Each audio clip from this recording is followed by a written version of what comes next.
மராட்டி ஹிந்தி சினிமாவில பட்டைய கிளப்புற பிரபல நடிகர் தான் பரேஷ் ராவல். தன்னோட கால்ல ஏற்பட்ட காயத்தை ஒரு வித்தியாசமான வைத்தியத்தால சரி செஞ்ச கதைய சொல்லி எல்லாரையும் ஆச்சரியப்படுத்தி இருக்காரு. நாம எல்லாம் கோமியம் குடிக்கிறத பத்தி கேள்விப்பட்டிருப்போம். ஆனா இவர் தன்னோட சொந்த சிறுநீரையே குடிச்சு காயத்தை ஆற வச்சத சொல்லி எல்லாரையும் தூக்கி வாரி போட்டு இருக்காரு. ஒரு பேட்டியில இத பத்தி விவரமா பேசின பரேஷ், நான் ஒரு தடவை கால்ல பெரிய காயம் ஏற்பட்டு ஹாஸ்பிட்டல்ல அட்மிட் ஆகி இருந்தேன். அப்போ என்னோட நண்பர் என்ன பார்க்க வந்தாரு. டேய் என்னடா ஆச்சுன்னு கேட்டாரு.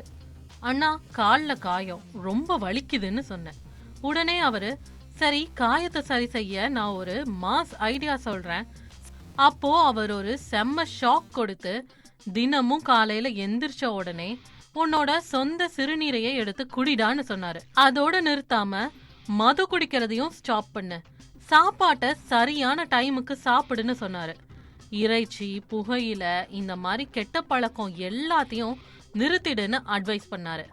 அது மட்டுமா, சிறுநீரை குடிக்கும்போது ஒரே மடக்குல குடிச்சிடாத, பீர் குடிக்கிற மாதிரி ரசிச்சு ஆற அமர உட்கார்ந்து குடின்னு சொன்னாரு. நானும் அவரு சொன்னபடியே 15 நாள் இத கரெக்டா செஞ்சேன். இதுக்கப்புறம் எக்ஸ்ரே எடுத்து பார்த்தா என் காயம் நல்லாவே சரியாகி இருந்துச்சு. இந்த மாதிரி காயம் சரியாக பொதுவா 2 மாசத்துல இருந்து 2.5 மாசம் வரைக்கும் ஆகுமா. ஆனா என்னோட காயம் 1 மாசத்துக்குள்ளேயே சரியாகிடுச்சு.